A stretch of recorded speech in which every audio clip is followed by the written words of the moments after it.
Hello, and welcome to my talk for this week. Yesterday morning I was watching the CBC News when they showed a video of a bear emerging through the snow from hibernation.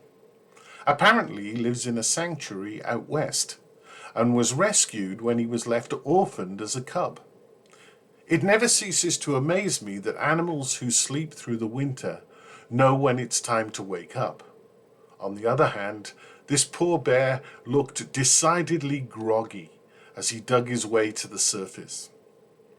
For many of us, the reduction in COVID-19 restrictions is a little like emerging from hibernation, and perhaps we feel a little groggy too. As I mentioned a few weeks ago, there are things that we have to relearn as times change. We also have decisions to make that we could not have imagined 3 years ago. Do I wear a mask when I go grocery shopping? Do I still have to step off the sidewalk when someone is coming towards me? This need for personal decision making is part of a disruption which goes all the way from us to the highest corridors of power in the world. The very foundations of our lives have been rocked, if not shifted. Supply chains have been broken. This might mean we cannot get our favorite cereal at the store, or that the new car lots are empty due to the lack of silicon chips for their onboard computers. At a more serious level, it may lead to a shortage of medical supplies.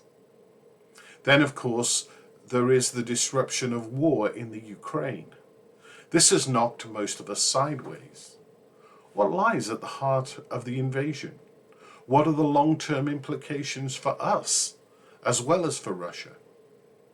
We have seen over the past 2 years or so the fragility of the systems we have developed to support our way of living. As we find ourselves in this situation, I ask myself a question. Is it possible that we've ended up here because of our collective pride as a world? In the Bible, it's often human hubris which leads to catastrophe. This usually takes the form of trying to be like God. And we are warned about it in the first 11 chapters of Genesis, culminating with the Tower of Babel. In each of those ancient stories, they point to a persistent flaw in the human character. We want it our way, both individually and collectively. Here, we're once again at a place of disruption. The last major one burst out in 1914 with World War I and worked itself out over the next 30 years or so until the end of World War II in 1945. After that war, for better or worse, a notional agreement emerged between the world's great powers about how we were to live together. This began to disintegrate after the fall of the Berlin Wall and has continued ever since. In 1992, Francis Fukuyama wrote a book called The End of History and the Last Man. In it, he uses Hegel's idea that history would end when one political system came to dominate the world. In this case, liberal democracy. Subsequent years have shown that this view was far too optimistic.